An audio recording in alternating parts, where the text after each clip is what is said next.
5-year-old Leo from Oakhaven, a small town nestled deep within the Appalachian Mountains, had vanished without a trace. The silence that now hung over the town was deceptive. It was no longer the quiet of peace, but a heavy, suffocating absence. For Arthur and Eleanor Vance, that silence was a constant reminder of the void left by their missing son. 8 long, agonizing years had passed since Leo, with his fiery red hair and a smile warm enough to melt the winter frost, disappeared into the swirling snow on a cold November afternoon. All that remained was a single, small mitten found near the edge of the woods bordering their property. The initial storm of panic had long since faded, replaced by a relentless, grinding ache that time could not soften. Arthur, once known for his easy laugh and steady hands, now moved through life like a ghost trapped in his own grief. Officially, the local sheriff's department had closed the investigation years ago, citing a lack of leads, relegating the case to a cold file gathering dust. But for Arthur, the search never ended. It blazed perpetually in his mind. Their living room, once filled with the joyful chaos of a young family, had transformed into an impromptu command center. Maps were spread across the coffee table, marked with concentric circles radiating from their home. Pins denoted every sighting, every dead-end tip, every whispered rumor that had surfaced over the years. Night after night, Arthur pored over faded police reports, his finger tracing the typed words as if searching for a clue the professionals had missed some hidden meaning buried between the lines. His once clear, determined blue eyes were now shadowed and hollow, etched with a weariness that seemed to reach into his very bones. Eleanor, in contrast, sought refuge in routine, a desperate attempt to tether herself to a semblance of normalcy. She scrubbed floors with a ferocity that bordered on obsession, tended her small vegetable garden with meticulous care even when the frost threatened, and baked bread whose aroma filled the house with a painful nostalgia. Their home was a shrine, perfectly preserved, as if Leo might walk back in at any moment. His small Wellington boot still stood by the back door, caked with the mud of his last adventure. His bedroom remained untouched. A colorful mural of cartoon animals on one wall, a collection of dinosaur figures arranged on his bookshelf, his favorite storybook still lying open on the nightstand, paused mid-tale. Each object was a fresh stab of pain, yet Eleanor couldn't bring herself to change a thing. It was her way of keeping him close, of refusing to let the world forget. The memory of that final day was a recurring nightmare, playing on a loop in both their minds.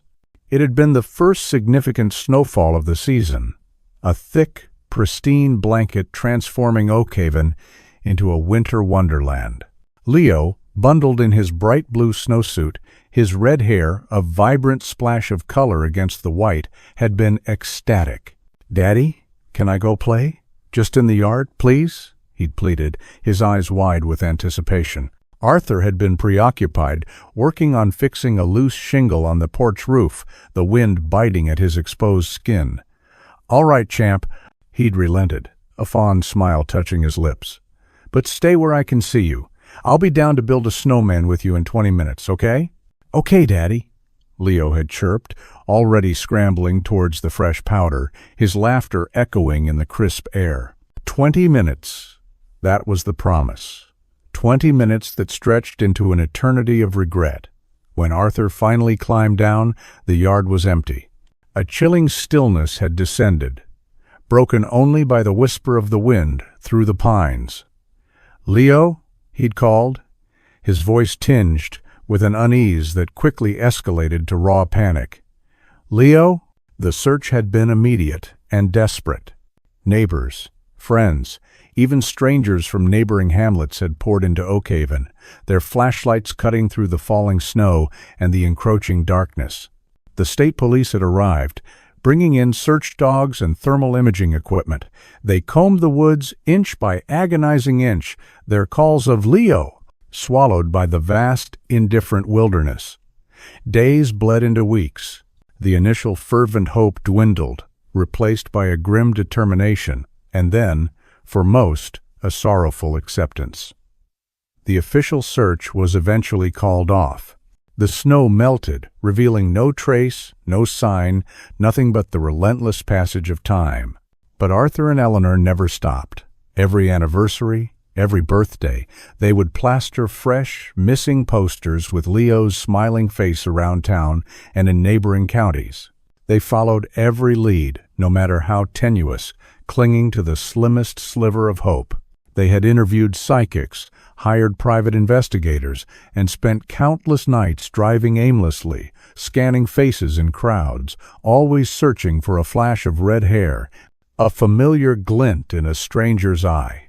The community of Oakhaven, initially a pillar of support, had slowly, almost imperceptibly, withdrawn.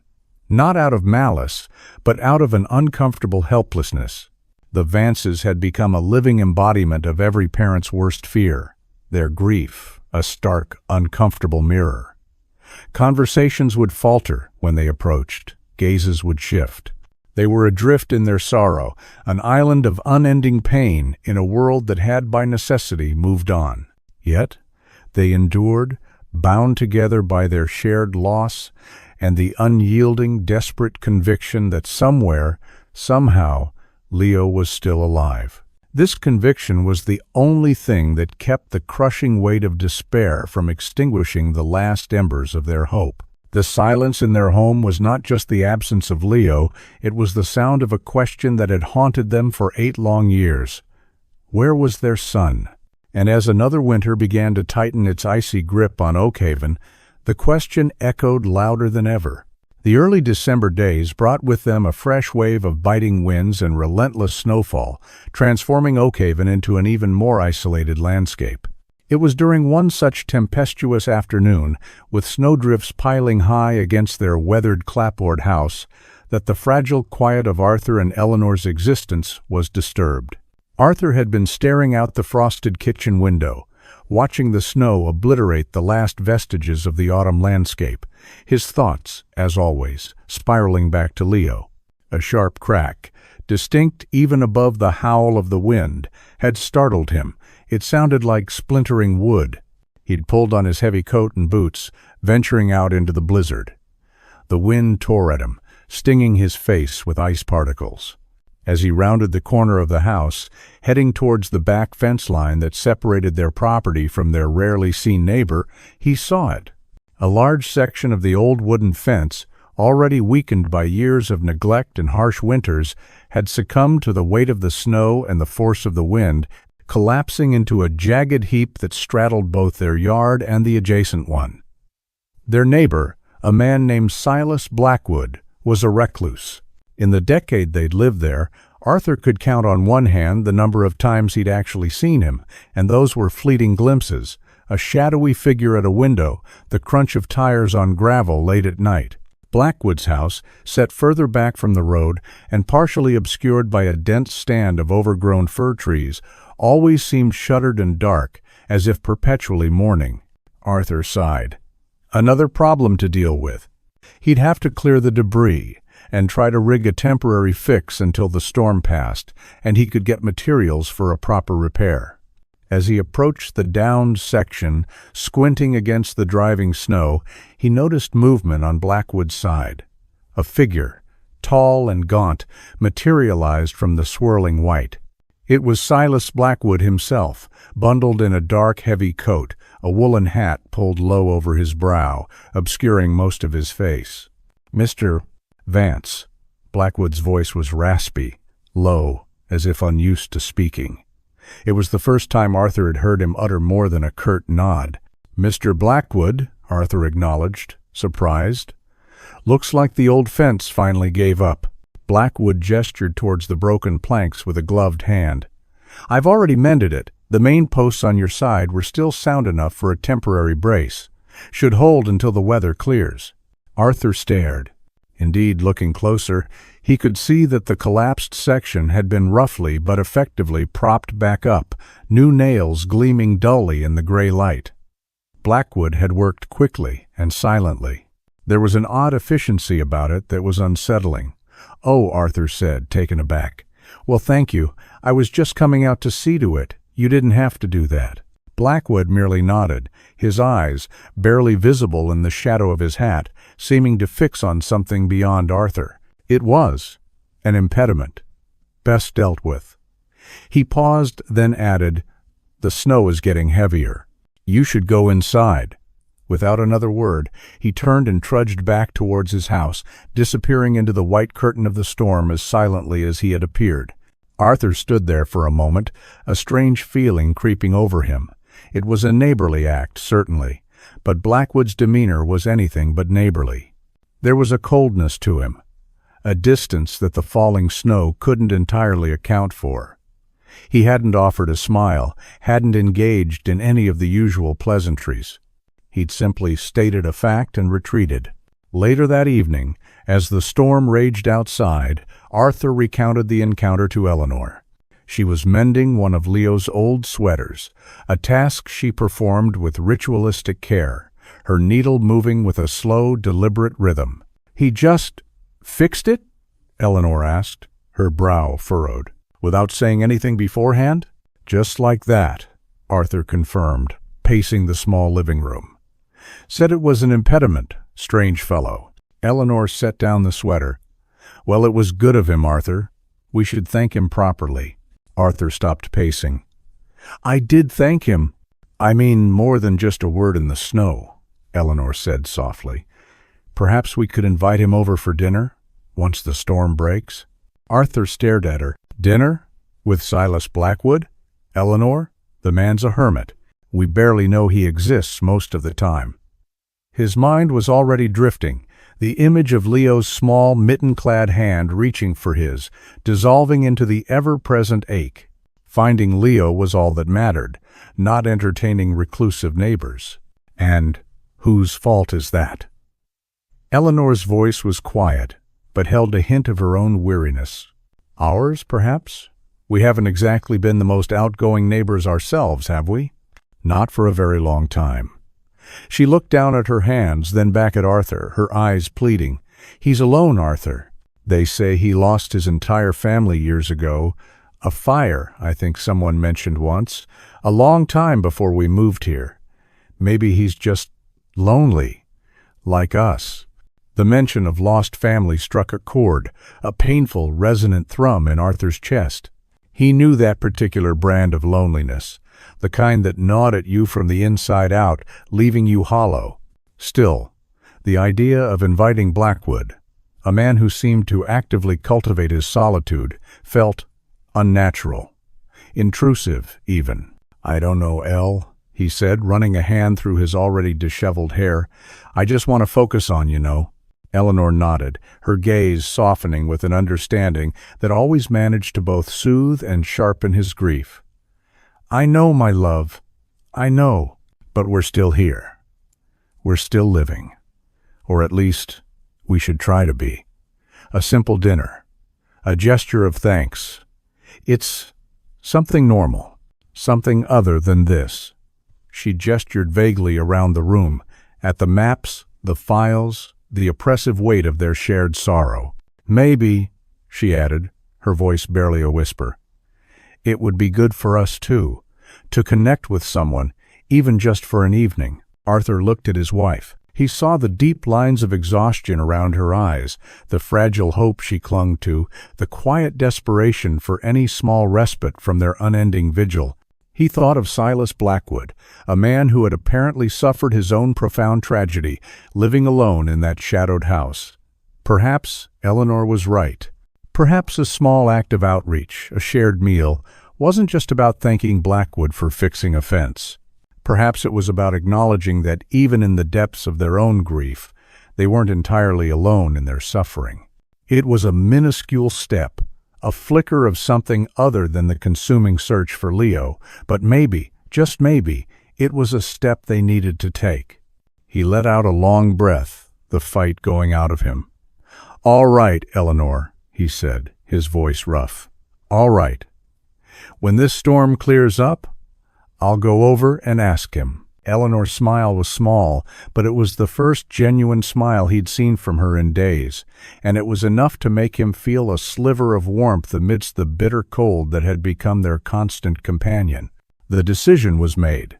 He would extend an invitation to the enigmatic Silas Blackwood. What could possibly go wrong with a simple dinner?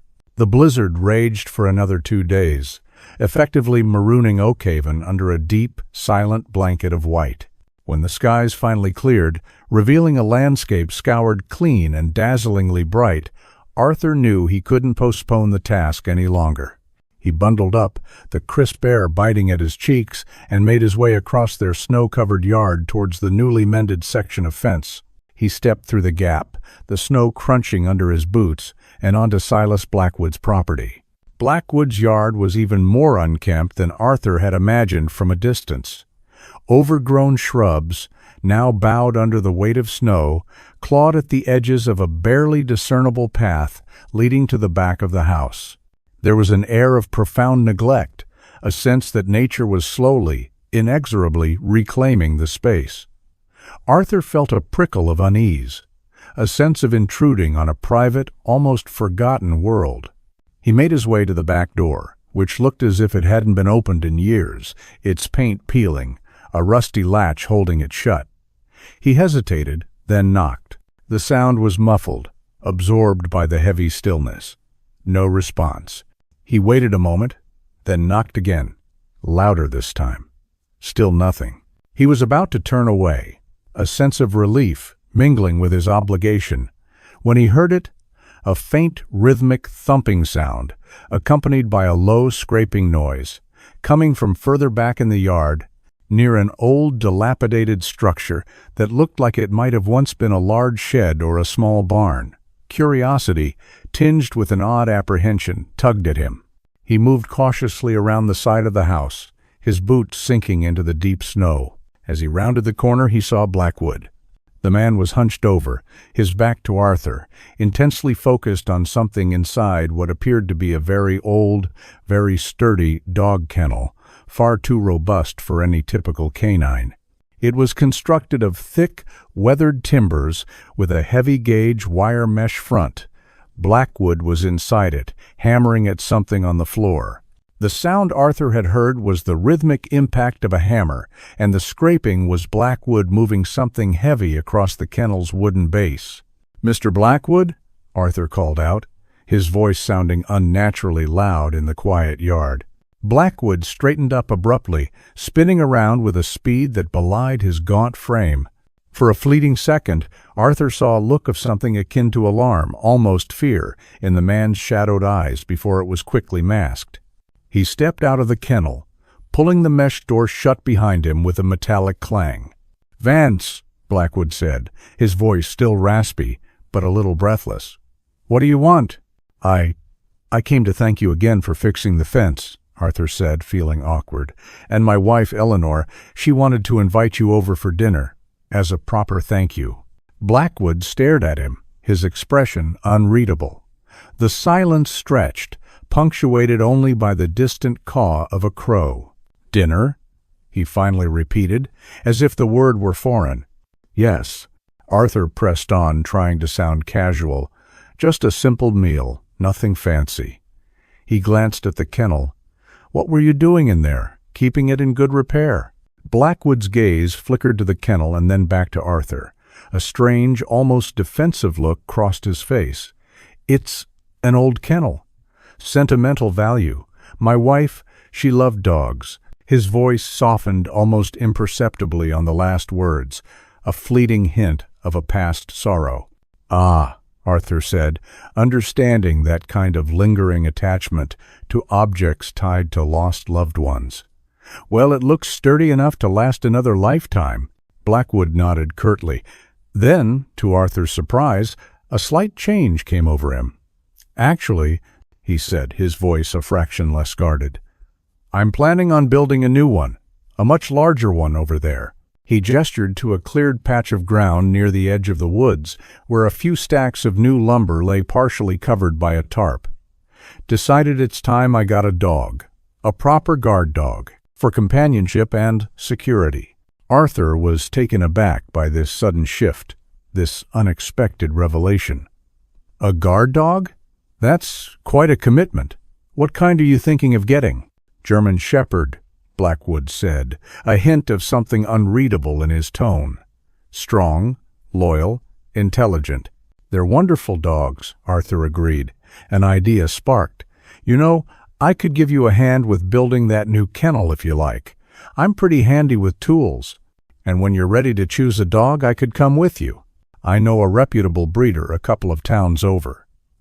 He offered it as a genuine gesture of goodwill, a way to bridge the awkwardness, perhaps even to forge a tentative connection, as Eleanor had hoped. For a moment, Blackwood seemed to consider the offer.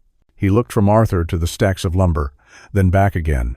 "That's considerate of you, Vance," he said slowly. "Yes, perhaps. I'll let you know about the kennel. And the dog? Yes, that might be helpful." It wasn't exactly an enthusiastic acceptance, but it was more than Arthur had expected. "Good," Arthur said, relieved. "Well, let us know about dinner, too. Any evening that suits you, once you're settled with your plans." Blackwood gave another curt nod. "I'll think on it."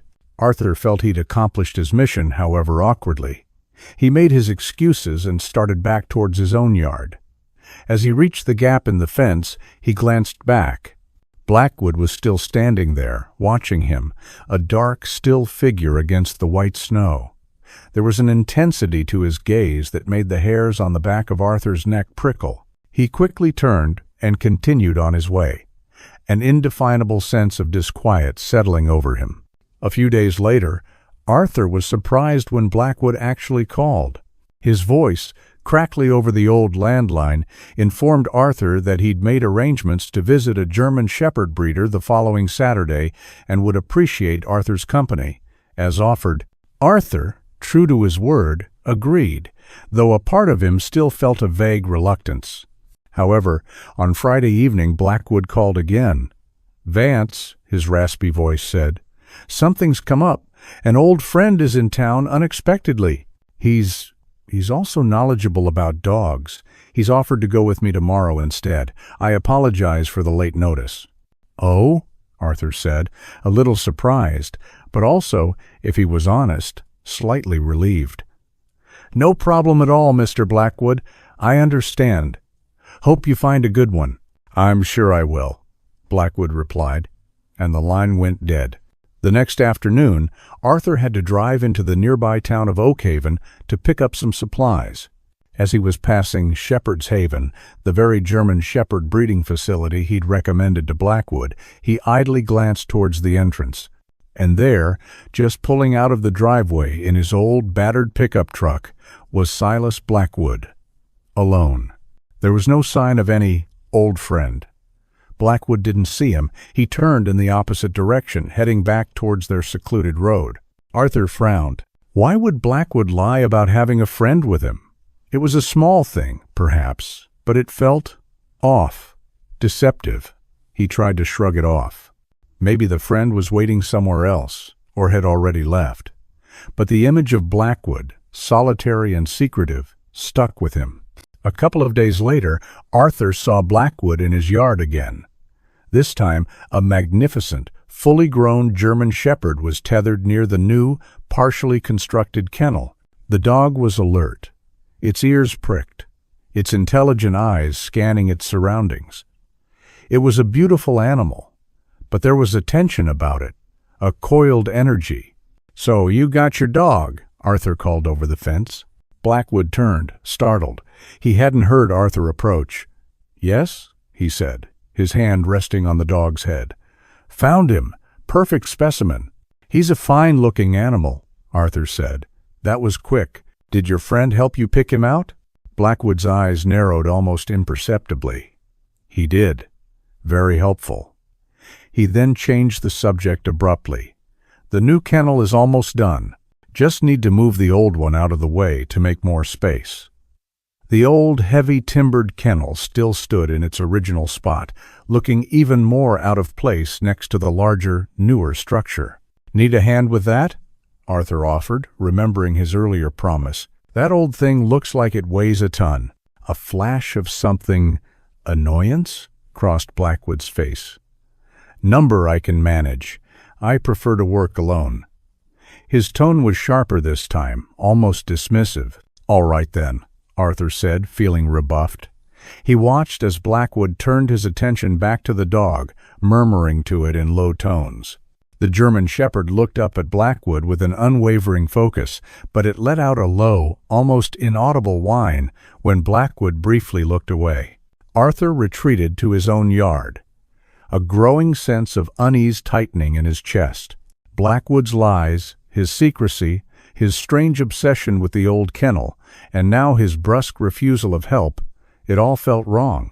Little inconsistencies, perhaps, but they were beginning to pile up, creating a disquieting pattern. He looked back at Blackwood's property, at the dark house, the watchful dog, and the two kennels, one new and large, the other old, sturdy, and inexplicably significant. A chill that had nothing to do with the winter air settled over him. Something wasn't right with Silas Blackwood. Something was very wrong. Despite Arthur's growing reservations, Eleanor remained insistent on the dinner invitation.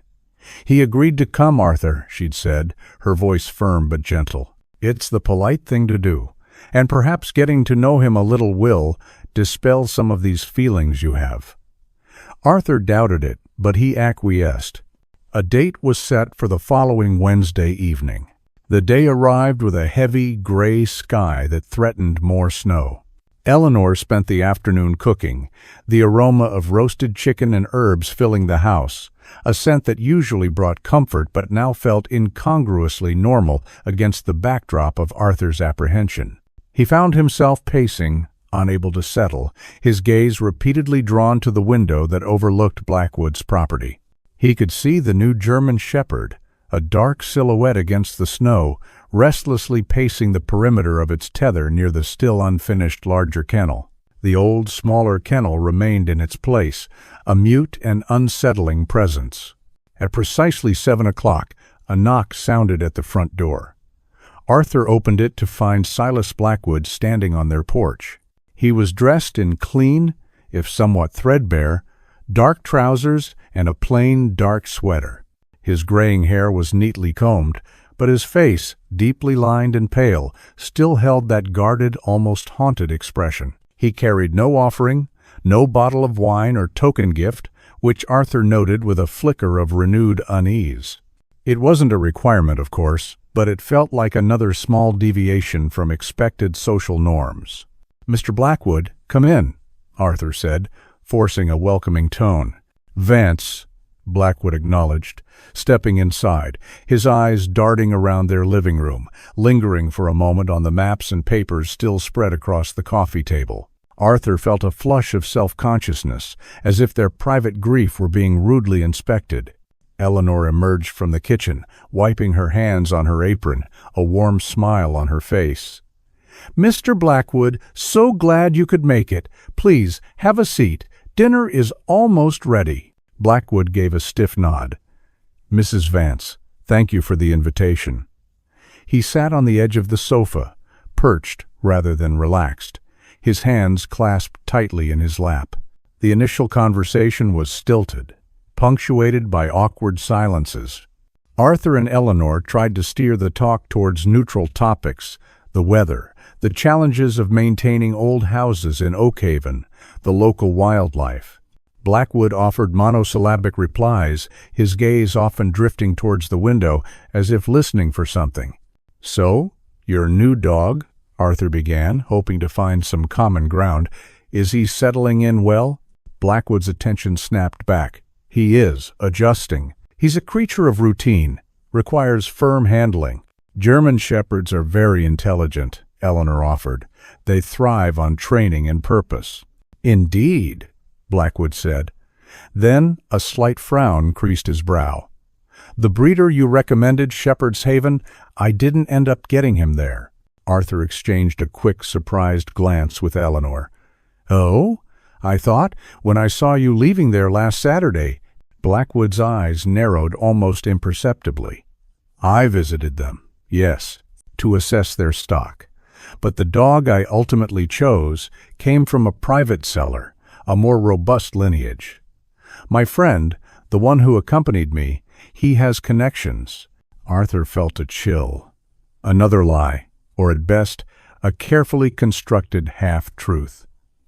He had seen Blackwood leaving Shepherd's Haven alone. Why the continued deception about this friend? Was it simple eccentricity or something more calculated? Eleanor, perhaps sensing the sudden tension, quickly interjected, "Well, I'm sure he's a wonderful dog, wherever he came from. What have you named him?" "Cerberus," Blackwood replied, his voice flat. Arthur raised an eyebrow. "Cerberus? The three-headed hound guarding the underworld in Greek mythology? That's a rather formidable name." A flicker of something unreadable passed through Blackwood's eyes. "He is a formidable animal, suited to his purpose." He didn't elaborate on what that purpose was. Dinner was served in the dining room, a room they rarely used anymore. The food was delicious, a testament to Eleanor's culinary skills, but the atmosphere remained thick with unspoken anxieties. Blackwood ate sparingly, his movements precise and economical, his eyes constantly scanning, observing. Eleanor, with her innate empathy, tried to broach a more personal subject, hoping to find a point of connection. "Mr. Blackwood," she began gently, "Arthur mentioned, and I believe I heard some years ago, that you also experienced a great loss. Your family." The shift in Blackwood was instantaneous and alarming. The fork in his hand clattered against his plate. His head snapped up, his eyes, which had been downcast, now blazed with a sudden, intense light. The color drained from his face, leaving it a sickly gray. "That is not a subject I wish to discuss," he said, his voice low and trembling with a barely suppressed emotion that was more than just grief. It was raw, almost violent. Eleanor recoiled slightly, her own face paling. I apologize, Mr. Blackwood. I didn't mean to cause any distress." "Some things are best left buried." Blackwood bit out, his knuckles white as he gripped the edge of the table. A heavy, oppressive silence descended, broken only by the ticking of the grandfather clock in the hall. Arthur felt his own protective instincts flare. Blackwood's reaction was far beyond what one might expect, even from a grieving recluse. It was disproportionate, almost menacing. Suddenly, Blackwood pushed his chair back, the legs scraping harshly against the wooden floor. "The snow," he said, his voice strained, his gaze darting towards the window where large, heavy flakes had indeed begun to fall again. "It's coming down harder. I must check on Cerberus. He's still tethered outside. The new kennel isn't fully weatherproofed yet." "Oh, of course," Arthur said, relieved at the prospect of the evening ending, yet unsettled by its abruptness. "Would you like me to help you bring him into your house? Or perhaps into your old kennel for the night? It looks quite secure." Blackwood's head whipped around, his eyes wide and almost wild. "No, absolutely not. He is fine where he is. He needs to acclimate." "I will see to him." He was already on his feet, moving towards the hallway. "Thank you for the meal, Mrs. Vance." He practically fled towards the front door, fumbling for the handle. "Mr. Blackwood, your coat," Eleanor called after him, noticing he'd left it draped over the back of the sofa. But he was already out the door, disappearing into the swirling snow without a backward glance, leaving his coat behind. Arthur and Eleanor stared at each other, the remnants of the strained dinner sitting uneaten between them. The warmth of the roasted chicken had long since faded, replaced by a chilling unease. "Well," Arthur said, letting out a shaky breath, "that was extraordinarily strange." "He seemed terrified, Arthur," Eleanor whispered, her hand pressed to her chest. "When I mentioned his family, and then his rush to leave, it wasn't just about the dog or the snow." Arthur nodded slowly, his mind racing. Blackwood's odd behavior, his lies, his almost pathological reaction to any mention of his past or any offer of help near the old kennel, it was more than just eccentricity.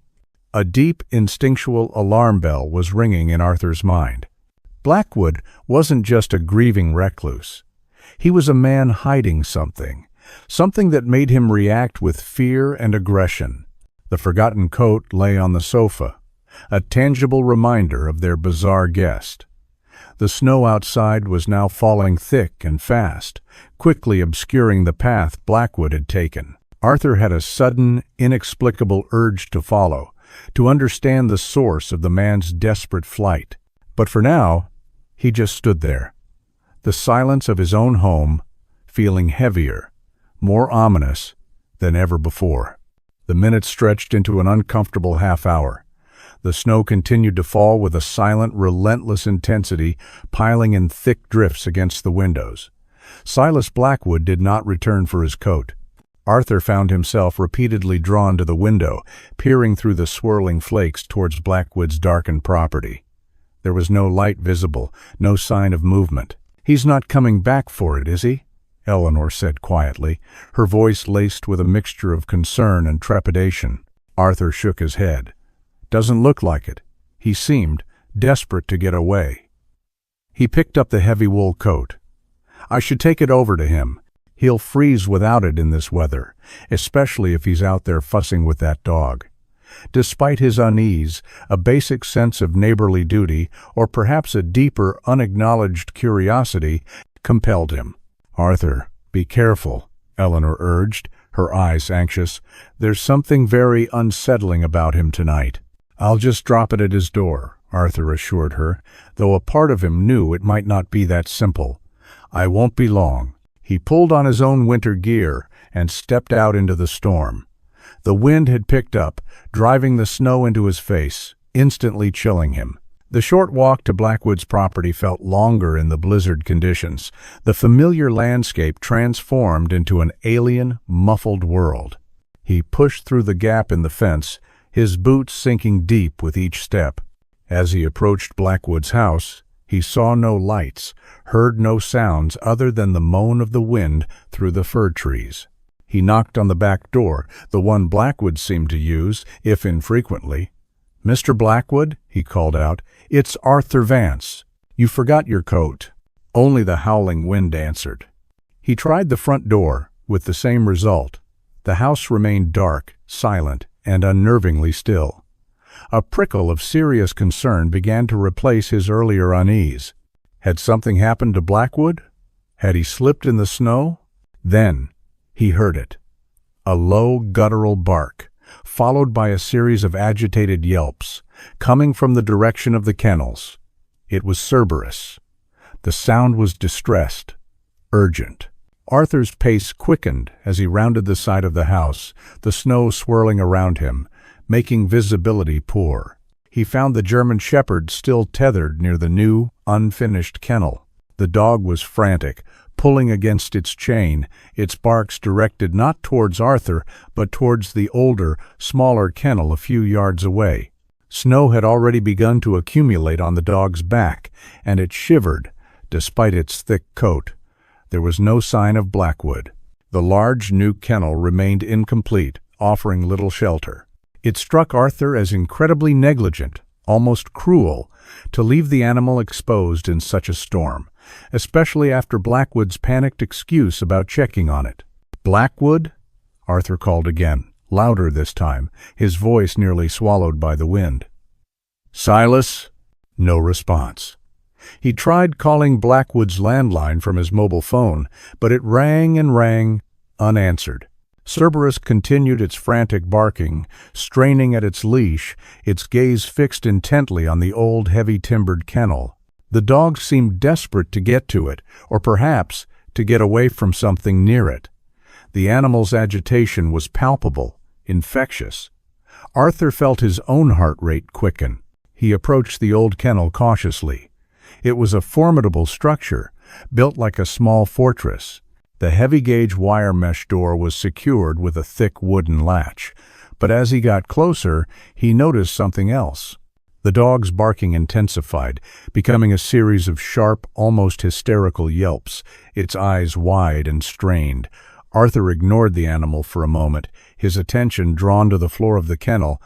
The snow had been disturbed in a peculiar way around its base, not just from the wind, but as if something had been recently moved or accessed. He peered through the mesh. The interior was dark, filled with shadows.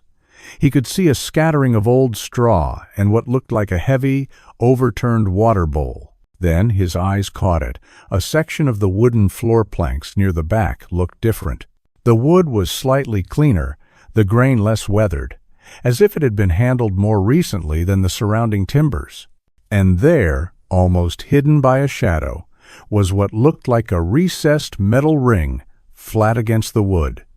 A handle. His breath hitched. This wasn't just an old kennel. He pushed against the mesh door. The wooden latch, though thick, wasn't padlocked. It lifted easily.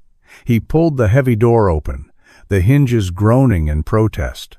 Cerberus whined, a high-pitched sound of distress, and then fell silent, watching him with an almost fearful intensity. Arthur stepped inside the cramped space, the smell of damp earth, old wood, and something else, something faintly metallic and stale, assaulting his nostrils. He crouched down, brushing away the thin layer of wind-blown snow from the suspect floorboards. Yes, there was definitely a seam. It wasn't just a loose plank. It was a deliberate cut, outlining a rectangular section about 3 feet long and 2 feet wide. And there was the metal ring, designed to be lifted. It was a trapdoor.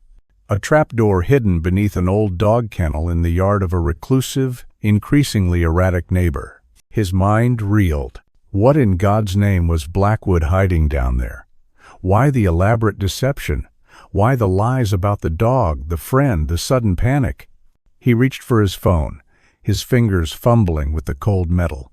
He had to call Eleanor. He had to call the police.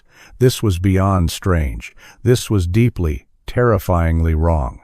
"Eleanor," he said, his voice low and urgent when she answered. "You need to listen to me. Blackwood, he's not in his house. The dog is outside, and it's going crazy. And the old kennel, Eleanor, there's a trapdoor under the kennel floor. I think there's something down there." "A trapdoor?" Eleanor's voice was sharp with alarm. "Arthur, get out of there. Call the police right now." I will," he said, his gaze still fixed on the recessed ring. "But Blackwood, where is he? What if he's down there? What if he's hurt?" Even as he said it, a colder, more sinister possibility began to form in his mind. Then he heard it, a faint scraping sound from below the trapdoor. His blood ran cold. It wasn't the sound of the wind or the house settling. It was a distinct, deliberate noise. It was followed by a metallic clink, like a footstep on a ladder rung. His heart hammered against his ribs. He was still on the phone with Eleanor. "Someone's down there," he whispered, his voice hoarse. "I hear someone." "Arthur, no, don't do anything. Wait for the police," Eleanor pleaded, her voice tight with fear. But it was too late for waiting. With a slow, ominous creak, the trapdoor in the floor of the kennel began to rise. The world seemed to tilt on its axis. Arthur's vision tunneled, focusing solely on the boy standing defiantly at the edge of the trapdoor, the heavy handgun wavering in his small, dirt-stained hands. The red hair, so like his own, like Eleanor's, though now lank and dulled by neglect, was an unmistakable beacon. The sprinkle of freckles across the bridge of his nose, fainter now but still there. The shape of his eyes, wide and filled with a bewildering mix of terror and a fierce, misguided loyalty. It was Leo, older, thinner, hardened by God knows what horrors, but it was unquestionably, miraculously, terrifyingly Leo. "Leo?" Arthur repeated, louder this time, his voice cracking with an emotion so profound it threatened to shatter him. He took a stumbling step forward, heedless of the gun, heedless of the officers shouting commands. "Stay back, I said!" The boy, Leo, shrieked, his knuckles white on the grip of the weapon. "You're the enemy! Father said you'd come! The war, it's everywhere!" His gaze darted around wildly, taking in the flashing police lights, the uniformed officers, Arthur's stricken face. He looked utterly lost, like a young animal caught in a trap, lashing out in confusion and fear. Sergeant Miller, his own weapon still trained on the opening, spoke in a calm, steady voice. "Son, put the gun down. We're not here to hurt you. We're the police. We're here to help." "Lies," Leo spat, the words sounding foreign and harsh from his lips. "Father told me about your tricks. He said you'd try to confuse me, but I'm a soldier. I protect him." He gestured with the gun towards the darkness below, where Blackwood presumably lay. Eleanor. Arthur needed Eleanor. He fumbled for his phone, his hands shaking so violently he almost dropped it. He managed to redial, his thumb slipping on the cold screen. "Eleanor," he choked out when she answered, her voice already high with panic from their disconnected call. "Eleanor, it's him. It's Leo. He's here. Blackwood had him." A strangled sob came down the line, then a series of incoherent, heartbroken questions. "He's confused, El," Arthur continued, his eyes never leaving Leo, trying to project a calm he didn't feel. "He thinks Blackwood is his father. He thinks there's a war." He lowered his voice slightly, turning away from Leo for a fraction of a second. "Bring his picture. The one from his 5th birthday, with the red wagon. Hurry." He disconnected and faced his son again. "Leo," Arthur said, his voice thick with unshed tears. "Leo, look at me. My name is Arthur. Arthur Vance.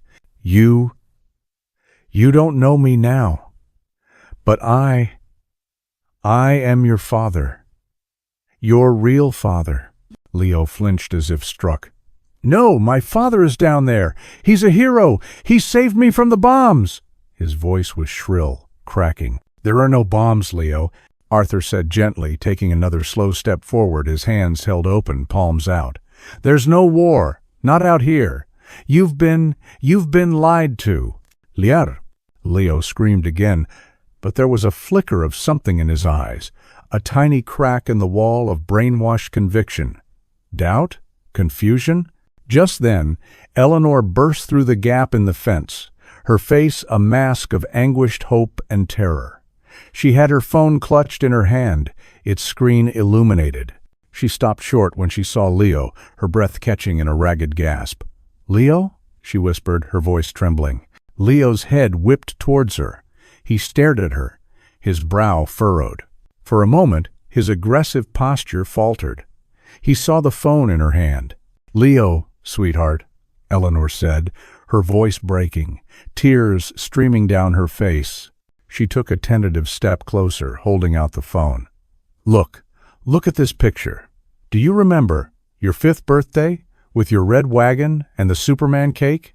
On the screen was a bright, happy image, a much younger Leo, gap-toothed and beaming, his arm slung around a shiny red wagon, his other hand clutching a slice of cake. His hair was the same vibrant red.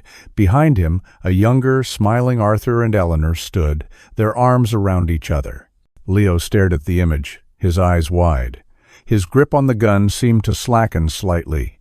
He looked from the picture to Eleanor, then to Arthur, then back to the picture. A visible tremor ran through his thin frame. That little boy," he whispered, his voice barely audible. He looks like the pictures Father showed me, of me, before the sickness took my memory, before the war started." "There was no sickness that took your memory, Leo," Arthur said softly, his heart aching at the layers of deception Blackwood had woven. "And there is no war. Not like he told you. You were taken from us. From our home, 8 years ago." "No," Leo breathed, shaking his head, but his eyes were still fixed on the photograph, on the smiling faces of the strangers who claimed to be his parents, surrounding a boy who looked undeniably like him. Officer Peterson, seeing the boy's distraction and the slight lowering of the weapon, began to speak in a low, soothing tone. "Leo, it's okay. We understand you're scared. But these people, they're telling you the truth. Just put the gun down, son. Nice and slow. We can figure all this out." The tension in the small, snow-swept space was almost unbearable.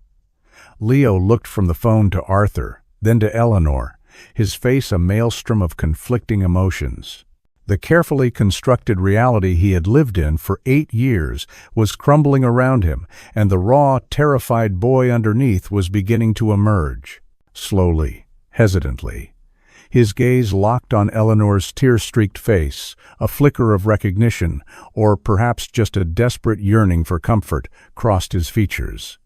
His lower lip trembled, The hand holding the gun began to shake more violently. "Mommy?" The word was a whisper, fragile as spun glass, uncertain and questioning. But it was there. Eleanor let out a choked sob, her hand flying to her mouth. Arthur felt his own knees weaken with a profound, overwhelming relief that was almost painful. Sergeant Miller seized the moment. "That's it, Leo," he said, his voice still calm but firm. "Just put the gun on the ground." Very slowly. Leo looked down at the weapon in his hands as if seeing it for the first time. His face crumpled. With a shuddering sob, he let the handgun fall from his grasp.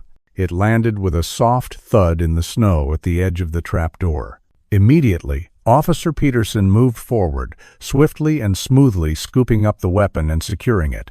Leo swayed, his eyes rolling back slightly, and then he crumpled, collapsing in a heap by the dark opening. Eleanor rushed forward, crying his name, gathering his thin, trembling body into her arms. Arthur was right behind her, dropping to his knees in the snow, his hand reaching out to touch his son's matted red hair. "We've got him, El," Arthur whispered, his voice thick with emotion. "We've got our boy back." Leo was semi-conscious, muttering disjointed phrases about soldiers and darkness and his father being hurt. He was terrifyingly thin, his skin pale and clammy, but he was alive. He was here. Sergeant Miller was already on his radio, calling for an ambulance and backup, his voice professional but with an underlying note of shock. Down in the hatch, the other officer was tending to Blackwood, who was groaning and trying to sit up. The nightmare, Arthur realized, was far from over. In many ways, it was just beginning. But as he looked at his son, cradled in Eleanor's arms, a fragile, broken piece of their past miraculously restored, he felt a flicker of hope ignite in the desolate landscape of his heart. Leo was home, and they would face whatever came next, together. The immediate aftermath was a blur of controlled chaos. More police cars arrived, their flashing lights cutting stark patterns against the falling snow and the oppressive darkness of Blackwood's property. Paramedics swarmed the scene, their calm professionalism a stark contrast to the raw emotion that hung heavy in the air. Arthur, after a cursory check by a paramedic for any injuries from his struggle with Blackwood, he had a few bruises and a rapidly swelling jaw where Blackwood had struck him with the barrel of the gun before he'd lunged, found himself giving a disjointed account to Sergeant Miller. The words tumbling out, detailing the strange dinner, Blackwood's flight, the discovery of the trapdoor, and the horrifying confrontation. Leo was carefully loaded onto a stretcher and taken to the waiting ambulance. He was conscious but disoriented, muttering about rations and enemy patrols, his eyes wide and fearful as the paramedics tried to soothe him. Eleanor refused to leave his side, climbing into the ambulance with him, her hand clutching his, her face a mixture of overwhelming relief and profound anguish. Arthur watched them go, a deep ache in his chest. His son was back. But the boy in that ambulance was a stranger, a ghost shaped by 8 years of unimaginable isolation and deceit. While one team of officers secured Blackwood, who was found to have a broken ankle and various contusions from his fall, another began a methodical search of the subterranean chamber. Arthur, standing numbly by the old kennel, watched as they brought up items: ration packs, military surplus clothing, worn blankets, a small collection of faded children's books. Books Arthur vaguely recognized as some of Leo's favorites from before he disappeared, and, chillingly, several crudely drawn maps of what appeared to be a fictional war zone. There were also notebooks filled with Blackwood's spidery, increasingly unhinged handwriting. Later, at the Oakhaven police station, after being treated for his minor injuries at the local clinic, Arthur sat with Sergeant Miller. Leo, accompanied by Eleanor, had been transported to the regional hospital for a full medical and psychological evaluation. The initial reports were grim. Severe malnutrition, vitamin D deficiency, and acute psychological trauma were evident. There were, however, no immediate signs of physical abuse beyond the neglect, which was in itself a monstrous form of cruelty. "We're just starting to piece it together, Mr. Vance," Sergeant Miller said, his voice tired but compassionate. He pushed a cup of lukewarm coffee towards Arthur. "From what we can gather from the boy and the preliminary look at Blackwood's journals, it seems Blackwood created this alternate reality for him. A detective, a woman named Specialist Davies, who handled child victim cases, joined them. She had conducted a preliminary, gentle interview with Leo at the hospital before he'd fallen into an exhausted, medicated sleep. Leo, or Cadet, as Blackwood apparently called him, believes the year is still 2007, Davies explained softly. He thinks a devastating global war, the Great Blight, broke out shortly after Blackwood rescued him from a bombed-out city. Blackwood told him his parents were killed in an enemy attack. He's been living in that bunker ever since. Blackwood was his commanding officer, training him to be a soldier of the resistance. Arthur felt sick. 8 years. 8 years Leo had lived in a dark hole, fed lies, his childhood stolen, his mind twisted. He was taught to fear the outside world, Davies continued, told it was contaminated, overrun by hostiles. Blackwood would occasionally bring him intelligence reports, fabricated news articles, doctored photographs to reinforce the deception. He was taught to use firearms. We found a small .22 rifle down there too, alongside the handgun. Blackwood drilled him relentlessly in survival and combat skills. "The dog Cerberus," Arthur muttered, the pieces clicking into place. "Blackwood got him to guard the entrance, didn't he? To keep Leo in and everyone else out." Miller nodded. "That's our working theory. The new, larger kennel he was building, it seems he was planning to move Leo into that, perhaps as a more above-ground but still secure billet. Maybe the old one was becoming too difficult to maintain or conceal. The notebooks found in the bunker were proving to be a disturbing window into Silas Blackwood's shattered psyche. He had lost his wife and young daughter in a house fire nearly 15 years prior, a tragedy that had evidently unhinged him far more than anyone in Oakhaven had realized. His journal entries, initially filled with grief and despair, slowly devolved into rambling, paranoid fantasies. He wrote about the world being corrupt and dangerous, about needing to start over, to build a new, pure family, shielded from the evils outside. Then, 8 years ago, an entry detailed his discovery of a lost boy during a snowstorm, Leo. Blackwood had seen it as a sign, a chance to recreate the family he had lost, but on his own twisted terms. He hadn't just wanted a son, he'd wanted a soldier, a compliant subject in his delusional world order. He'd kept Leo hidden, isolated, systematically erasing his past and reprogramming his present. The war was a means to control him, to ensure Leo would never want to leave, never question his captivity. "He never let him out?" Arthur asked, his voice hoarse. "Not once in 8 years?" Davies shook her head, her expression grim. "As far as we can tell, no. The bunker was self-contained. Toilet facilities, food stores, even a rudimentary air filtration system.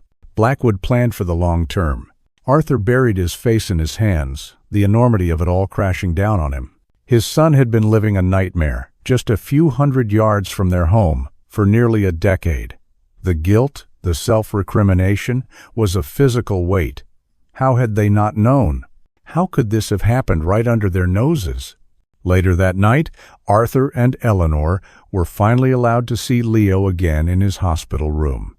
He was asleep, his face pale against the white pillow, an IV drip attached to his thin arm. Eleanor sat beside his bed, gently stroking his forehead, tears silently tracing paths down her cheeks. "The doctors say he's physically exhausted, severely underweight, but his core functions are stable for now," Eleanor whispered, her voice raw. "The psychological damage, they say it will be a very long road, Arthur. A very long road." Arthur looked at his son, this stranger who was also his flesh and blood. He saw the boy he remembered. the laughing, vibrant child buried deep beneath layers of trauma and indoctrination. He saw the red hair, now dull and lifeless, the freckles scattered like forgotten stars on his pale skin. As they watched, Leo stirred, his eyelids fluttering. He mumbled something in his sleep. "Report to, rations, low." Eleanor choked back a sob. Arthur reached out and took her hand, his own trembling. "We'll get him back, El," he vowed, his voice fierce with a new, desperate determination. "The real Leo. He's still in there. We'll find him, whatever it takes." Leo's eyes opened slightly, unfocused, clouded with the remnants of his drug-induced sleep and the fog of his false reality. He looked at them, a flicker of confusion, perhaps a glimmer of something else, something unnameably fragile in their depths.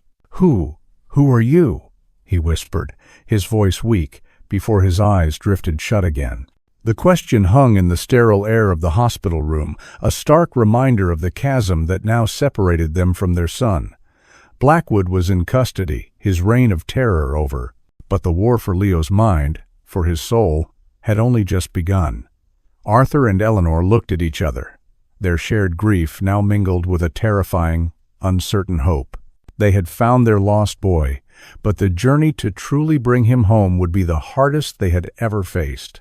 The days that followed were a grueling blur of hospital visits, consultations with doctors, child psychologists, and law enforcement officials. Silas Blackwood, recovering from his broken ankle under police guard, was formally charged with kidnapping, unlawful imprisonment, child endangerment, and a host of other felonies. His carefully constructed world had shattered, and as details of his meticulous deception and Leo's 8-year captivity emerged, a wave of shock and revulsion swept through Oakhaven and beyond. The quiet little town, once known only for its scenic beauty, was now the epicenter of a horrifying news story. For Arthur and Eleanor, the media circus was a distant, unwelcome noise. Their entire focus was on Leo.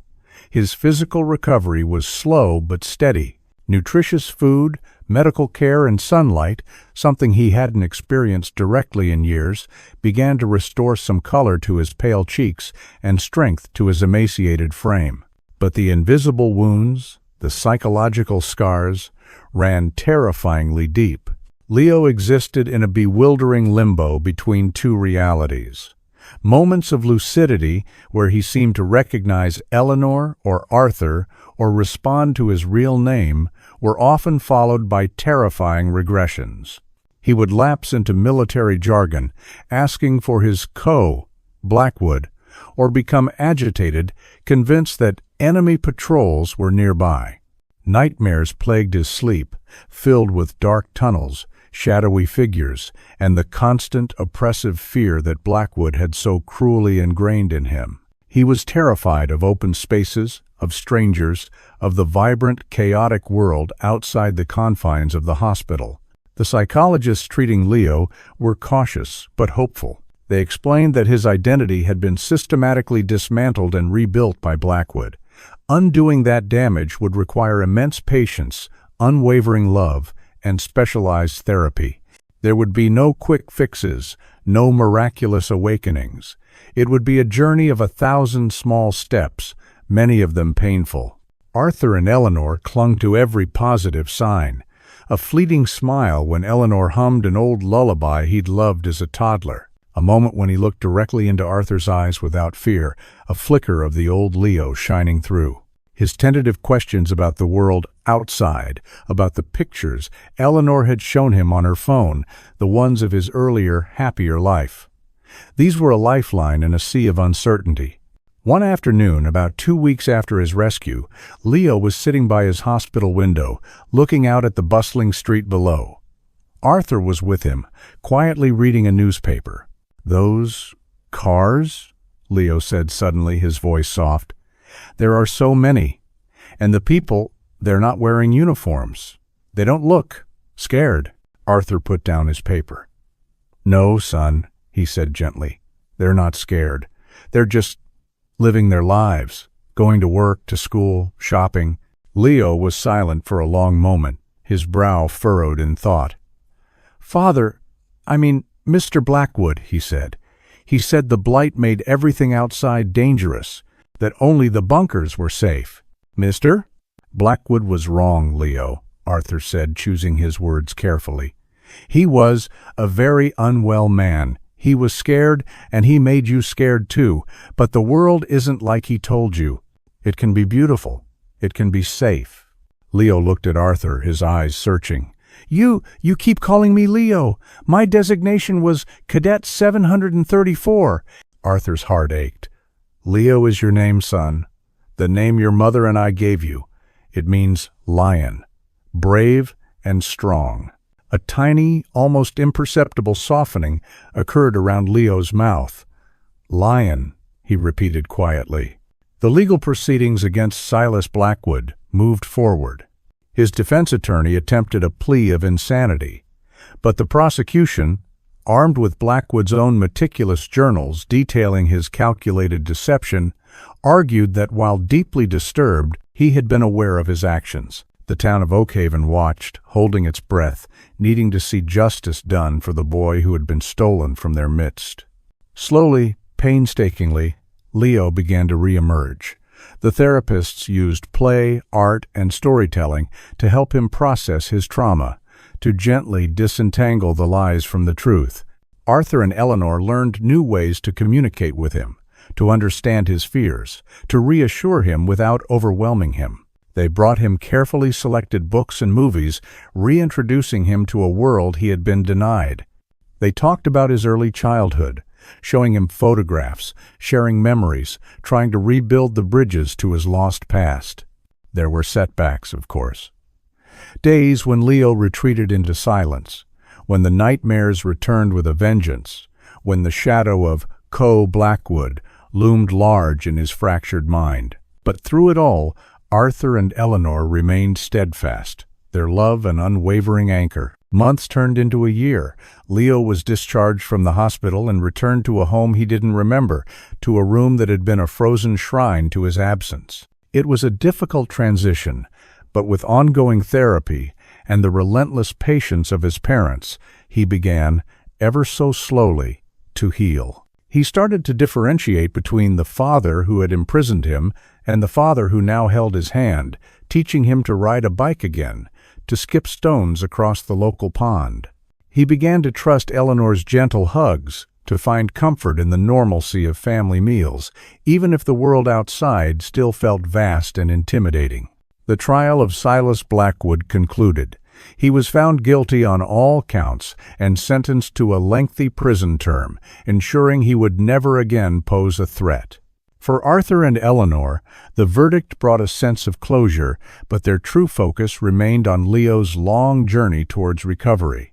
One crisp autumn afternoon, more than a year after his rescue, Arthur found Leo sitting on the back porch steps, sketching in a notepad. He wasn't drawing soldiers or bunkers anymore. He was drawing a bird perched on the branch of an oak tree in their yard, its wings outstretched as if ready for flight. Arthur sat down beside him. "That's a beautiful drawing, Leo." Leo looked up, a shy smile gracing his lips. A genuine smile, one that reached his eyes, now clearer and less haunted than Arthur had ever hoped to see again. "Thanks, Dad," he said. Dad.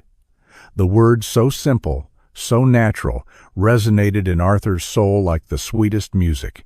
"He looks like he's about to fly away," Leo added, pointing to the bird in his drawing.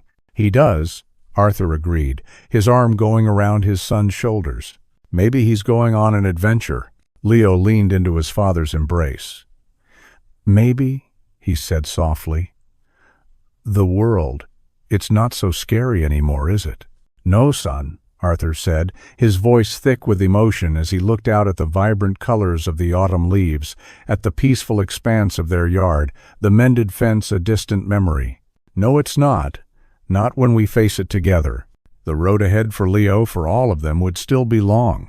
The scars of those 8 lost years would likely never fade completely. But as the sun began to set, casting a warm golden glow over Oakhaven, Arthur knew they had weathered the darkest of storms. They had found their way back to each other, piecing together the fragments of their shattered family, one precious, hard-won moment at a time. The silence in their home was no longer the silence of absence, but the quiet hum of a family healing, of a future reclaimed, of a boy named Leo, like a lion, finally learning to be free. The unhealing wound had begun, at long last, to mend.